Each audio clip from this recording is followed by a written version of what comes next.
जैसा कि हमने पिछले एपिसोड में देखा कि जिंग ने टू किंगसन और क्याबिन को खत्म कर दिया था। इसके बाद उसने रैबिट और कोड बिस्ट को सीक्रेट डिवाइन आर्टिस्ट स्क्रोल में एब्जॉर्ब कर लिया था।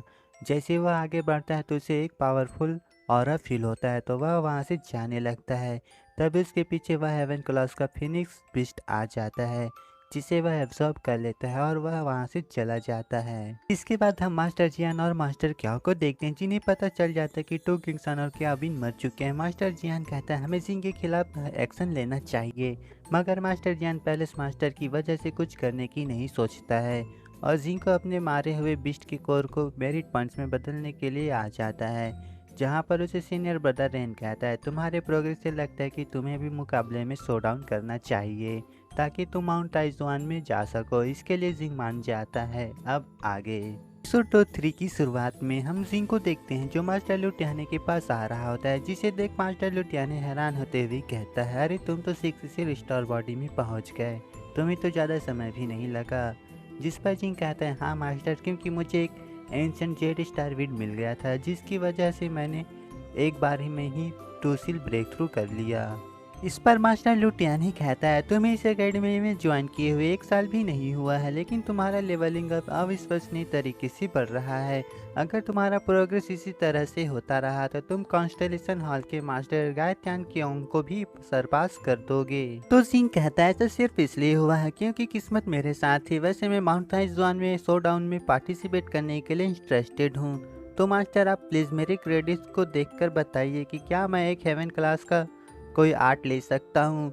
इस पर मास्टर लुटियानी कहता है सभी पार्टिसिपेंट इस शोडाउन में अलग अलग जगहों से आए हुए लोग हैं, तो टॉप 10 पर आने के लिए तुम्हें हेवन क्लास के आर्ट्स को मास्टर करने की ज़रूरत है, लेकिन हेवन क्लास के आर्ट्स को मास्टर करना एक बड़ी चुनौती जैसी है। इतने कम समय में किसी आर्ट को मास्टर करने के लिए तुम्हें एक एक्सपीरियंस सीनियर की आवश्यकता है।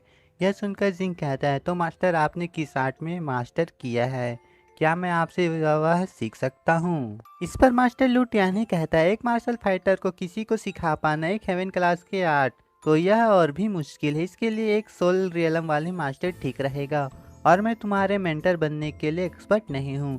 यह सुनकर जिंग उदास हो जाता है, तो मास्टर लुटियानी कहता है अरे बच्चे तुम चिंता मत करो, तो क्या हुआ मैं तुम्हें नहीं सिखा सकता, कोई दूसरा तो तुम्हें सिखा सकता है। मेरा सुझाव है कि तुम हेवन क्लास के आर्ट्स को सीखो, स्टार में sword technique, shadow slash technique और 7 स्टार बॉडी को। यह टेक्निक्स तुम्हारे स्वॉर्ड प्ले और फिजिक में काफ़ी इम्प्रूव करेंगे। इन टेक्निक्स को सीखने से तुम्हारी पावर इंक्रीज होने लगेंगी। इसके अलावा ये ऐसी आर्ट्स हैं जिन्हें पैलेस मास्टर मुँह अच्छी तरह से जानते हैं। इस पर जिंग कहता है क्या आप ये कह रहे हैं कि मुझे पैलेस मास्टर मुँह को ट्रेन करने के लिए कहना चाहिए। तो मास्टर लुटियानी कहता है पैलेस मास्टर मुँह को तुमसे बहुत उम्मीदें हैं, तो वह मेंटर बनने पर बहुत खुश होंगे। अगर तुम माउंट आइजवान में जाने के लिए मैनेज कर लेते हो तो यह पैलेस मास्टर के लिए बहुत शॉकिंग न्यूज़ होगा। यह सुनकर सिंह बहुत खुश होता है और कहता है मैं ये हेवन क्लास आर्ट जरूर सीखूंगा पैलेस मास्टर के लिए। तो मास्टर लुटियानी कहता है मैं तुम्हें श्योर करता हूँ कि मैं उसे पर्सनली इन्फॉर्म करूंगा। इसके लिए जिंग मास्टर से कहता है मास्टर मैं आपका बहुत आभारी हूँ। अब सीन चेंज होता है और हम जिंग को देखते हैं जो पैलेस मास्टर के पास आता है और उसे ग्रेट करता है। तो पैलेस मास्टर मुँह कहता है कि स्टार बॉडी रियलम वाले मार्शल फाइटर को हैंड टू हैंड कॉम्बैट पर ज़्यादा फोकस करना चाहिए और तुम्हें सिखाने के लिए 7 स्टार बॉडी से शुरू करता हूँ। एक बार जब तुम इस टेक्निक को मास्टर कर लोगे तो तुम अगले टेक्निक को सीखने के लिए आगे बढ़ सकते हो। स्टार मिड स्वॉर्ड टेक्निक और शैडो स्टेप्स टेक्निक के लिए तुम्हें इन टेक्निक्स को सीखना आसान हो जाएगा जब तुम 7 स्टार बॉडी को मास्टर कर लोगे। अब हम जिंग और पैलेस मास्टर मुंह को देखते हैं जो मेडिटेट कर रहे होते हैं। थोड़ी देर बाद पैलेस मास्टर मुंह जिंग को सभी टेक्निक्स को स्टेप बाय स्टेप सिखा रहे होते हैं, जिन्हें जिंग सीख रहा होता है। जिस सीखे हुए टेक्निक से एक स्लैश अटैक करता है तो वह काफी अच्छा होता है। जिंग कहता है स्टार में स्वॉर्ड टेक्निक यहाँ वंडरफुल है। वह इतना कह रहा था कि उस पर एक अटैक हो जाता है जिसे जिंग डॉज कर लेता है। वह अटैक काफी पावरफुल था जो जिंग को बहुत इंजर्ड कर सकता था। इस अचानक से वे हमले को कोई और नहीं बल्कि डिप्टी पैलेस मास्टर जियान ने किया था। यह देखकर जिंग काफी ज्यादा हैरान हो जाता है और उसके सामने एक स्पिरिचुअल बॉडी में मास्टर जियान आते हुए कहता है वह तुम ही हो ना जिसकी वजह से मेरा बेटा मारा गया। उसके प्रेशर के कारण जिंग अपनी बॉडी को मूव भी नहीं कर पा रहा होता है और अपने घुटने पर आ जाता है। तभी वहाँ पर पैलेस मास्टर मुंह आ जाते हैं। उसके प्रेशर से मास्टर जियान पीछे हो जाते हैं। पैलेस मास्टर मुझसे कहता है, मास्टर जियान तुम क्या करने की कोशिश कर रहे हो? इस पर मास्टर जियान डरते हुए कहता है, कुछ भी तो नहीं। मैंने सुना है कि हमारे पैलेस को सैकड़ों सालों में एक टैलेंटेड पर्सन मिला है। इवन कि आप भी उसके पावर और स्किल से काफ़ी इम्प्रेस हैं पैलेस मास्टर मु। यहाँ तक कि आप उसे ट्रेन भी कर रहे हैं। तो मैं क्यूरियस हो गया उसके बारे में जानने के लिए, इसलिए मैं उसे देखने यहाँ आ गया। यहाँ सुनकर पैलेस मास्टर मुँह कहते हैं, अच्छा मास्टर जान, तुम उसे खुलकर देखना चाहते हो तो उसे खुलकर देखो। तुम अपनी स्पिरिचुअल बॉडी के साथ क्यों आया और उसे छिप कर देखो। तुम निश्चित रूप से उस पर निगरानी रख रहे थे। इस तरह से तुम अपने थ्योरिटी का गलत यूज कर रहे हो। और इतना सुनकर मास्टर जियान यहाँ से चला जाता है। पैलेस मास्टर मुँह कहता है, जिंग तुम्हें उससे डरने की कोई ज़रूरत नहीं है। वह उसका ट्रू फॉर्म नहीं था, वह सिर्फ एक स्पिरिचुअल बॉडी था। इस पर जिंग कहता है, क्या वह स्पिरिचुअल बॉडी था? तो क्या वह अभी भी यहाँ पर है? तो पैलेस मास्टर मुँह कहता है, जब तक मैं तुम्हारे पास हूँ तब वह तुम्हारे पीछे नहीं आ सकता। तो जिंग कहता है, मुझे नहीं पता था कि सोल रियलम वाले फाइटर के पास इस तरह की पावर होती है। इस पर पैलेस मास्टर मुँह कहता है, जब तुम माउंट ताइजुआन में पहुँचोगे तो निश्चित ही तुम सोल रियलम में पहुँच जाओगे।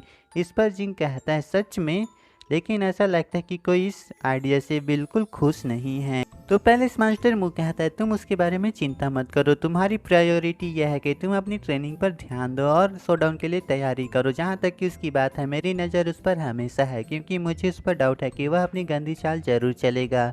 यहाँ पर मास्टर मुँह मास्टर जियान की बात कर रहे हैं। थोड़ी देर बाद सिंह कहता है, पैलेस मास्टर मुँह, क्या आप मुझे स्टार सोल रियलम के बारे में और बता सकते हैं? इस पर पैलेस मास्टर मुँह कहता है, जब एक स्टार बॉडी रियलम वाले मास्टर फाइटर पीक पर पहुंच जाता है तो उनके ब्लड और क्यों आई सिंक हो जाते हैं। डिवाइन सोल को प्रकट करने के लिए और फ्यूज करने के लिए इसे स्टार एनर्जी के साथ मिलाते, इस तरह स्टार बॉडी प्रोजेक्शन बन जाती है, यानी स्पिरिचुअल बॉडी।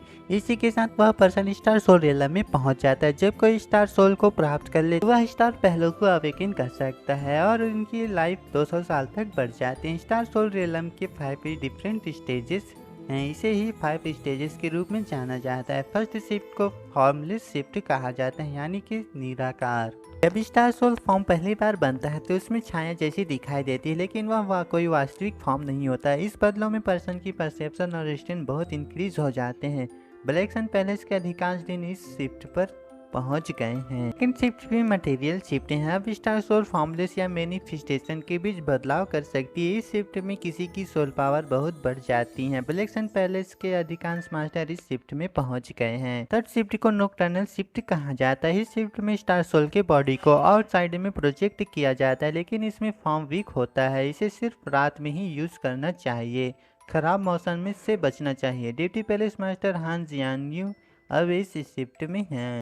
अब फोर्थ शिफ्ट में ड्यूरल शिफ्ट आता है। इसमें स्टार सोल में नेचुरल एलिमेंटल के प्रति प्रतिरोध और अब दिन में यूज किया जा सकता है। इस शिफ्ट में डिप्टी पैलेस मास्टर और मैं पहुंच गए हैं। अब फिफ्थ शिफ्ट में ट्रिबुलेशन शिफ्ट आता है। अगर तुम इस लेवल पर पहुंचना चाहते हो तो तुम्हें वाटर, फ्लेम, स्टार्म और लाइटनिंग के ट्रिबुलेशन से गुजरना होगा। यदि तुम सर्वाइव कर गए और तुम कर पाए, तुम इसे एक बार देख लो, क्या है पैरागॉन रियलम। अगर तुम फेल हो गए तो तुम तुरंत राख में बदल दिए जाओगे। ऐसी खतरनाक लेवल वाले लोग माउंट ताइजुआन में होते हैं और इससे आगे जाओगे तो वह पैरागॉन रियलम है, जो तुम्हारी स्पिरिट और स्ट्रेंथ और माइंड को कंडेंस करता है। यह दूसरे वर्ल्ड का लेवल है। और इसी के साथ यह इंटरेस्टिंग एपिसोड खत्म होता है। अगर कुछ समझ ना आया है तो कमेंट कर बता सकते हैं। बाय द वे, एक्सप्लेनेशन बढ़िया लगा हो तो चैनल को सब्सक्राइब कर लीजिए। क्या पता आपकी फेवरेट एनिमे या डांगवा हम एक्सप्लेन कर दे। तो मिलते हैं नेक्स्ट एपिसोड में।